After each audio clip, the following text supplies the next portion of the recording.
Merhaba, Papatya Örgü Dünyası YouTube kanalıma hoş geldiniz. Bugün sizlerle beraber çok şık bir plaj çantası çalışacağız. Arkadaşlar daha önce ördüğümüz şapkanın çantasını ördüm.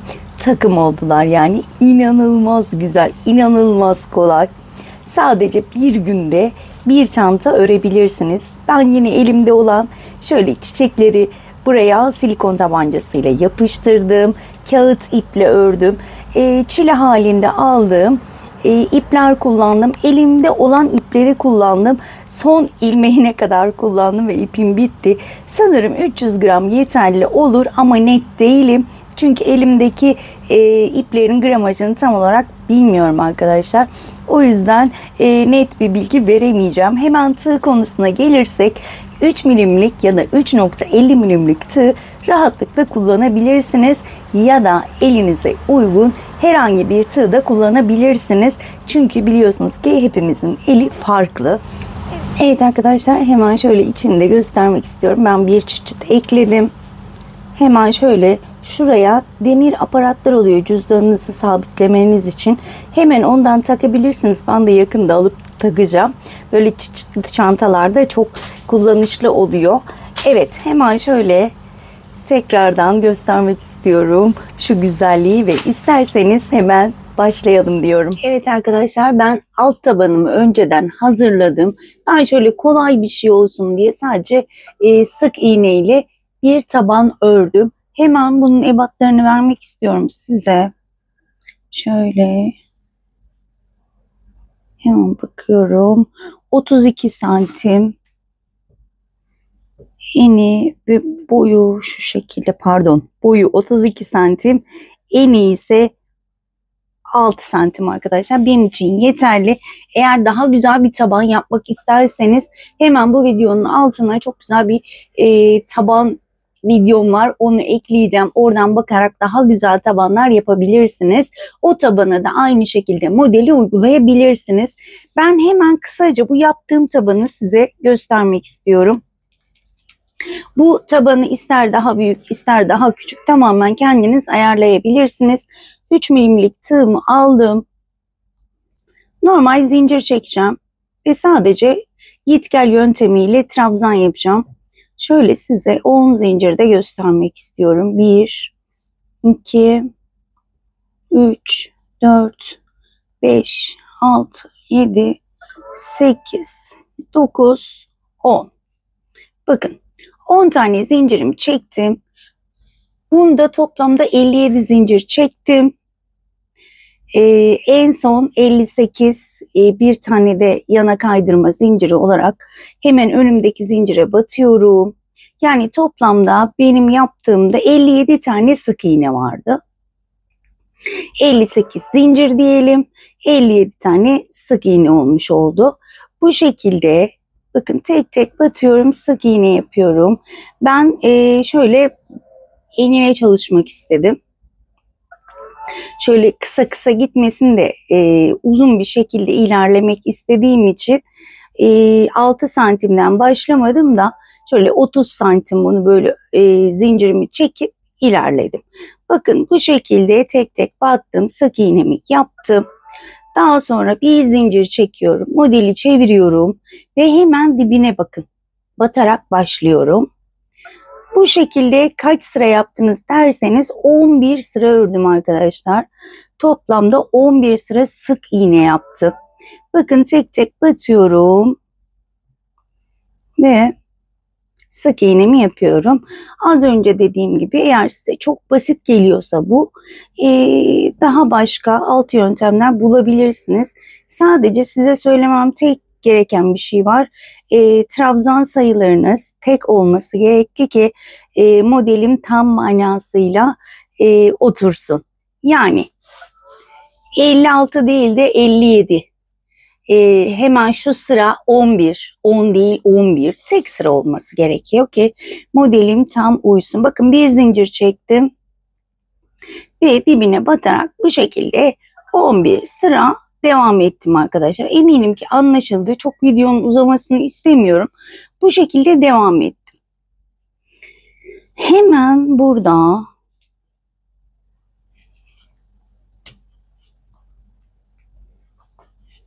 Şu deneme amaçlı şuraya kadar ben örmüşüm daha önce. Şimdi yeni fark ettim.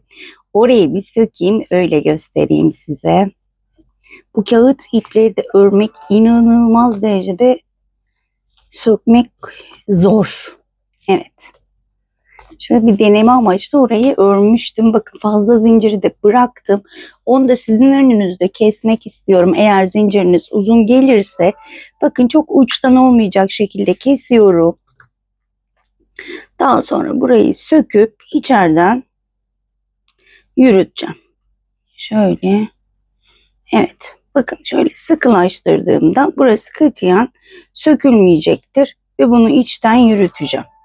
Evet. Şimdi burada ben ne yapmışım? Burada hemen ilk bitirdiğim noktaya geldim. Bakın buraya geldim. 11. sıramı bitirdim. Ve hemen burada aynı yere batıyorum. Bak hemen şuraya. Şöyle net miyiz? Tek ilmeklere batarak sık iğne yapıyorum ama bu köşeye 2 tane yapacağım. Çünkü dönemeçte bunun içe kıvrılmasını istemiyorum. Bakın tek tek batıyorum. Sık iğneler yapıyorum. Bir sıra çerçeve şeklinde sık iğne gideceğim. Sadece birer ilmeklere batıyorum.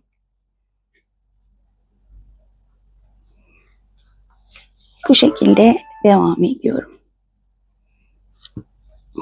Evet. Şöyle diğer köşeyi de göstereceğim. Sadece bir ilmeğe batıyorum. Bakın arka taraftan. Şöyle arkalara batarak. Bakın şu artık ipimi de yürüteceğim. Bakın şu köşeye geldim. Şu köşeye yine 2 tane yapıyorum. Dönebileyim diye. Daha sonra bakın burası bizim başlangıç yerimiz. O yüzden zaten burada şöyle tek ilmek var. O yüzden bu şekilde tek ilmeklere batarak diğer tarafa gelene kadar sık iğnemi yapacağım. Dönüşler bu şekilde. 2 sık iğne yapıyorum aynı yere. 2 sık iğne yapıyorum. Yani köşelere 2'şer sık iğne. Şuraya geldiğimizde de bakın arka ilmeğe batarak bitireceğim arkadaşlar. Daha sonra modele geçeceğiz. Evet arkadaşlar, burada sıranın sonuna geldim. İlk yaptığım sık iğneye batıyorum. Kaydırmayla kapatıyorum. Şimdi burada tekrar sık iğne ile devam edeceğim. Bir zincir çekiyorum. Bakın önümdeki ilmeğe arkadan batıyorum. Bakın arka ilmeğine batarak sık iğne yapıyorum. Şöyle her bir ilmeğin arkasına batarak sık iğne yapıyorum. Burada köşelerde arttırma yok. Yani köşeleri 2'şer batmayacağız. Birer kez batacağız. Şöyle köşeye gelene kadar bakın arka ilmeklere batıyorum. Evet, şöyle köşeye kadar gelelim. Evet. Benim kedi işler yine miyavlıyor. Bakın köşeye geldim. Köşede hiç 2'şer tane batmıyorum artık. Sadece ilk sırada, ilk sık iğne sırasında 2'şer battık. Artık şu şekilde yukarıya çıkacağımız için köşelere batmama gerek yok. Yuvarlak bir hal alsın istiyorum çünkü. Bu şekilde ben bu sırayla beraber 2 veya 3 sıra sık iğne sırası yapacağım. Ama diğer sık iğneleri arkaya batmamıza gerek yok. Normal şöyle ortaya batabiliriz. Diğer 2 sırayı. Dediğim gibi ben modellerimi böyle ördükçe planlıyorum. Daha önceden planlamıyorum. Kafamda ördükçe ilerliyorum. O yüzden şu anda emin değilim. 2 veya 3 sıra sık iğne yapabilirim bu şekilde. Ben sık iğnelerimi bitirip hemen dönüyorum. Evet arkadaşlar, ben 2-3 sıra öreceğim dedim ama 5 sıra ördüm. Böyle daha uygun olacağını düşündüm. Ve şöyle köşelerimi ayırdım arkadaşlar. Köşelerimi şaşırmamak amaçlı tekli sayı olacak şekilde ayırdım. Yani burayı 13 gibi, burasını 59 gibi, 57 gibi tek sayı olacak şekilde 4'e ayırdım. Kaç sıra ördük?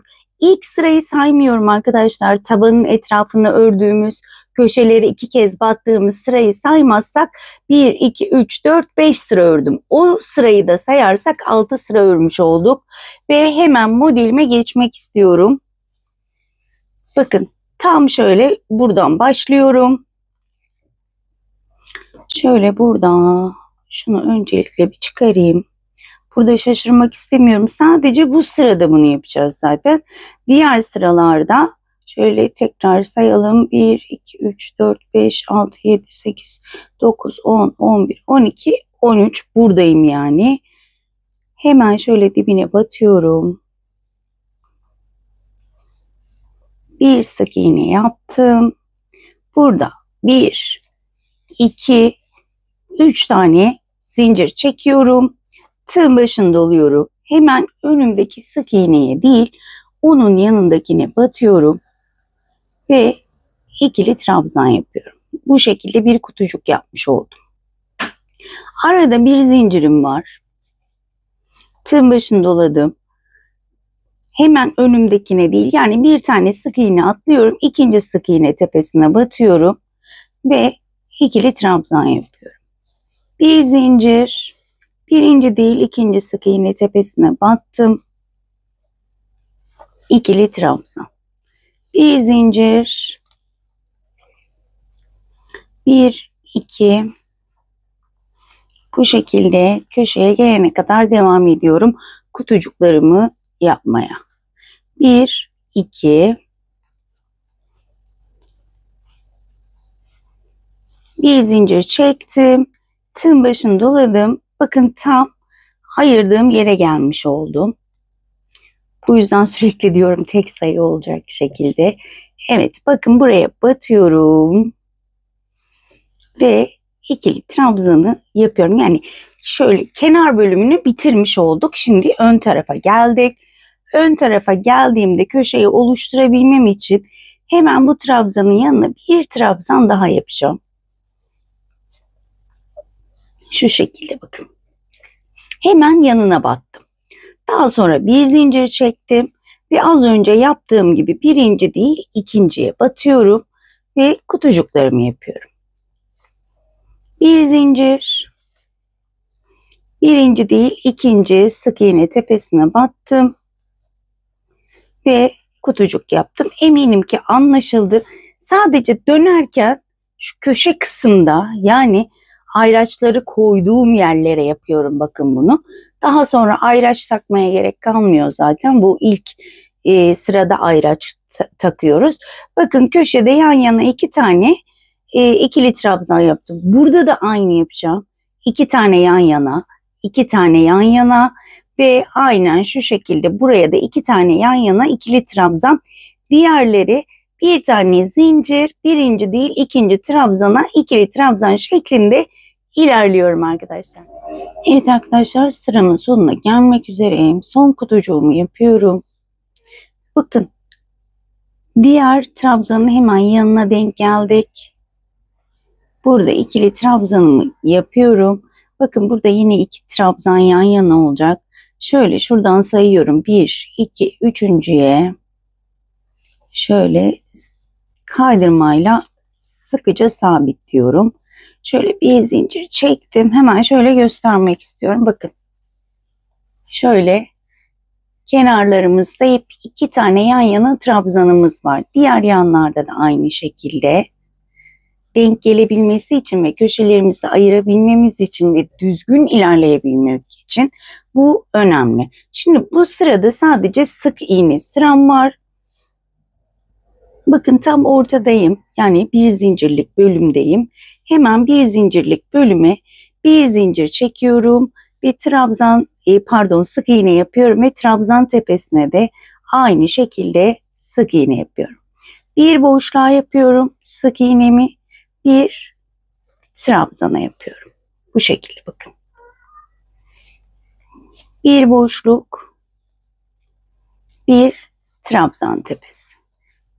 Tüm şöyle çerçeve boyunca ilerleyeceğiz. Hiç arttırma, eksiltme yok. Bir boşluğa, bir trabzan tepesine sık iğne yapıp hemen dönüyorum. Evet arkadaşlar, sıramın sonuna gelmek üzereyim. Bakın yan yana iki tane duranın birincisine batmıştım. İkincisine tekrar batıyorum. Son sık iğnemi yapıyorum. Şöyle biraz sıkıştıralım. Ve ilk yaptığım sık iğne tepesine batıyorum ve kaydırmayla kapatıyorum. Şimdi şöyle baktığımda tam trabzan tepesinde değilim. O yüzden bir trabzan tepesine geçmem lazım. Hemen şöyle bir kaydırmayla diğer trabzan tepesine geçiyorum. Bakın buraya. Burada bir zincir çektim. Hemen dibine batıyorum. Az önce yaptığımızın aynısını yapacağız. Bir sık iğne yaptım. 1, 2, 3 hatta 4 zincir çekelim. Tığın başını dolayalım. Birinci değil, ikinci sık iğne tepesine batıyorum ve ikili trabzan yapıyorum. Arada bir zincirim var. Artık daha da kolaylaştı. Bakın birinci değil, ikinci, yani trabzanların tepe noktalarındaki sık iğnelere batıyoruz. Arada bir zincir. Hemen diğerine yapıyorum. Şöyle köşeyi de göstermek istiyorum. Eminim ki model anlaşıldı. Bir zincir çekmedim mi diye baktım bir an. Çekmişim. Evet. Birinci değil, ikinciye battım. Bir zincir. Bakın köşe tarafa geldim. Hemen sonuncu kutucuğumu yapıyorum. Ve bu köşede olduğum için hiç arada zincir çekmeden hemen yanındakine de batıp ikinci trabzanımı yapıyorum. Yani bunlar benim köşelerimi simgeliyor. Bakın yan yana iki tane.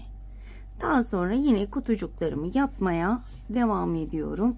Şöyle hiç saymaya bile gerek yok. Bakın trabzan tepelerine batıp ikili trabzan yaparak bu sırayı da bitireceğim arkadaşlar.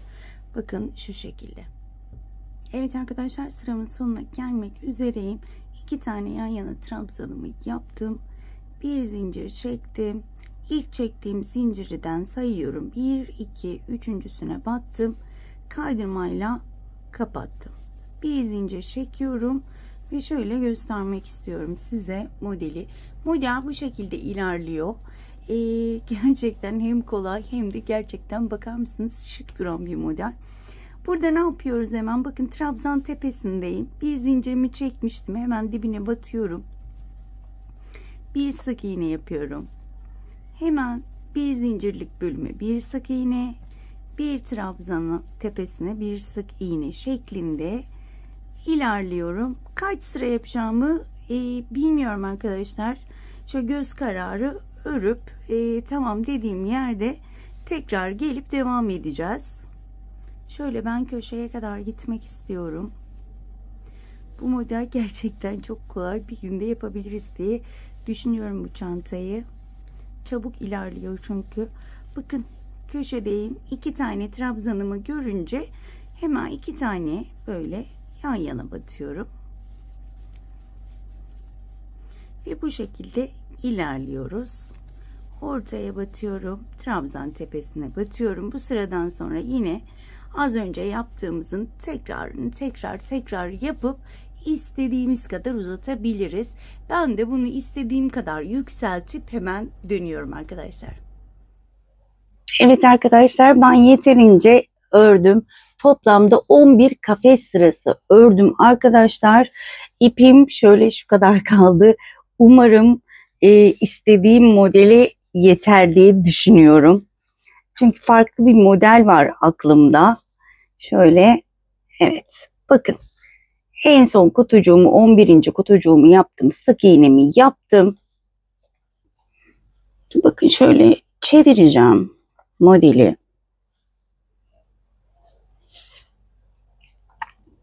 Şurada bakın şöyle arka ilmekleri şöyle benden tarafa değil karşıdan tarafa ilmeklere batıp sık iğneler yapacağım. Ama arttırma yaparak yapacağız bunu. Şöyle burada güzel bir dalgalı bir model istiyorum. Şimdi bir tane tek, bir tane Bakın ön ilmeğe sık iğne yapacağım. 2 kez batıyorum bakın. Bir tek, hemen yanındaki ilmeğe, tek ilmeğe bakın. 2.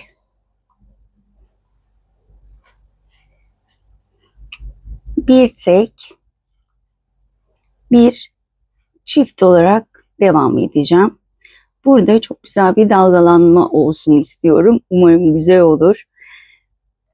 Bir tek, bir çift. Bu sırayı bu şekilde döne döne devam edelim. Başlangıç noktasına kadar arkadaşlar. Evet. Sadece şu ön ilmeklere batmayı unutmayın. Yoksa bu şekilde kıvrılmaz. Evet arkadaşlar, sıramın sonuna geldim. Gördüğünüz gibi bir dalgalanma elde etmiş olduk. İlk yaptığım sık iğne tepesine batıyorum. Kaydırmayla kapatıyorum. Bir zincir çektim. Hemen dibine batarak sık iğneler yapıyorum. Arkadaşlar bu şekilde her bir sık iğneye tek tek batarak sık iğne yapıyorum. Arttırma yok. Her bir sık iğneye bir tane sık iğne yaparak bu şekilde devam edeceğim. Birkaç sıra devam edeceğim. Eğer volanlanma eksilirse, yani düzleşirse 3 tek bir çift olarak araya sıkıştıracağım, onu da söylüyorum. Ama şu anda aklımda arttırma yok. Birkaç sıra böyle düz bir şekilde örüp hemen dönüyorum. Evet. Evet arkadaşlar, arttırma sırasından sonra 3 sıra daha sık iğne ile hiç arttırma yapmadan ördüm. Benim ipim biraz az kaldığı için biraz daha örmek istedim aslında. Biraz daha uzatmak istedim şu dalgaları. Ama daha sonradan da ekleyebilirim. O yüzden burada keseceğim artık.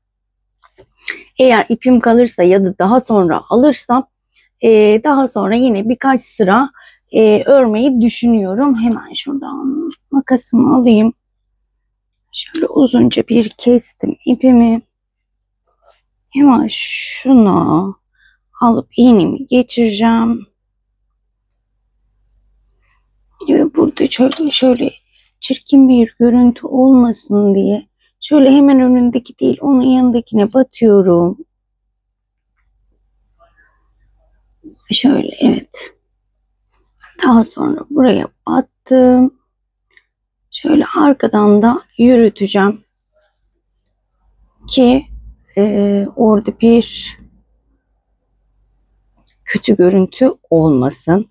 Tabii ki emeğimi hemen burada bir düğüm de atmam gerekiyor ki çözülmesi.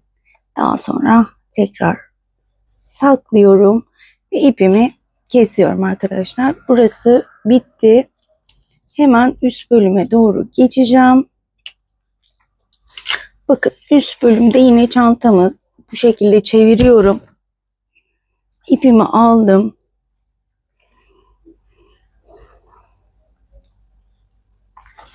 Bakın şunları örerken ön ilmeklere batmıştık. Şimdi arka ilmeklere batacağız.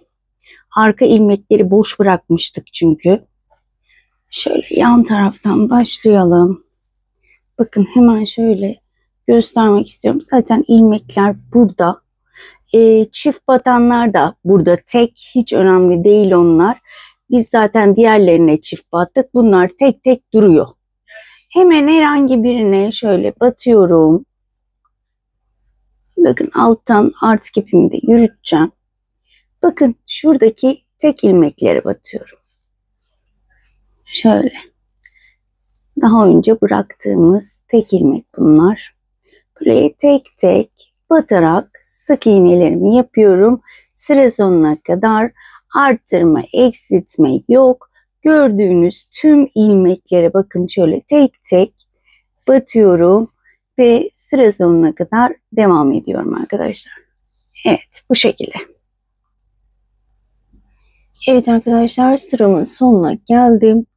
İlk yaptığım sık iğnenin tepesine batıyorum. Kaydırmayla kapatıyorum. Bir zincir çektim. Dibine batıyorum. Ve yine bir sıra daha sık iğne yapacağım. Şöyle yine göz kararı yapacağım. Şu anda ikinci sıradayım. Bu şekilde istediğiniz kadar yükseltebilirsiniz askıya gelmeden. Ben de ya iki sırada bırakacağım ya da üç sıra yapacağım. Tamamen göz kararıma bağlı. Şu anda ikinci sıradayım. Eğer 3 de gerekiyorsa üçüncü sırayı da örebilirim. Bakın ilk sırası bu şekilde duruyor. Bence çok güzel oldu. Ben beğendim. Umarım sizler de beğenmişsinizdir. Bu şekilde hemen örüp dönüyorum. Daha sonra askıya geçeceğiz. Evet arkadaşlar, hemen şöyle göstermek istiyorum. 2 sıra sadece ördüm sık iğnemi. Şu anda üçüncü sıradayım.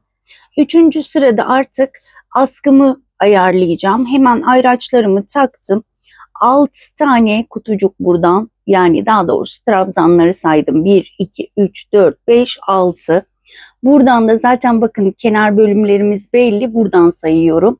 1, 2, 3, 4, 5, 6. Hemen bakın 6.'nın tepesindeyim şu anda. Şu şekilde ölçüyorum.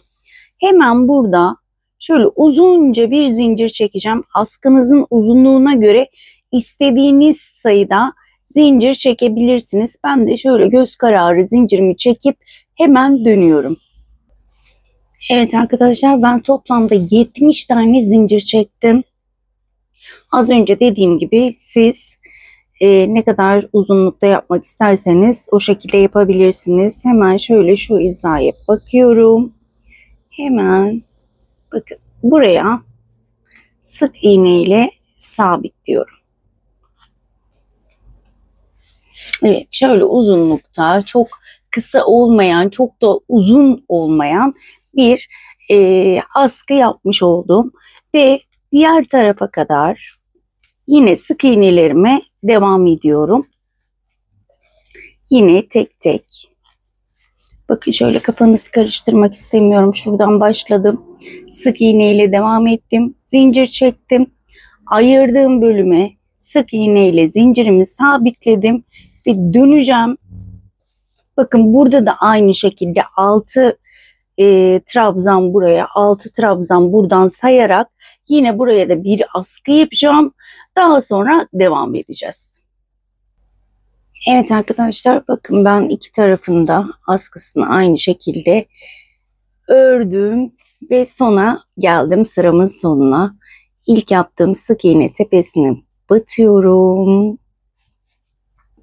Kaydırmayla kapatıyorum.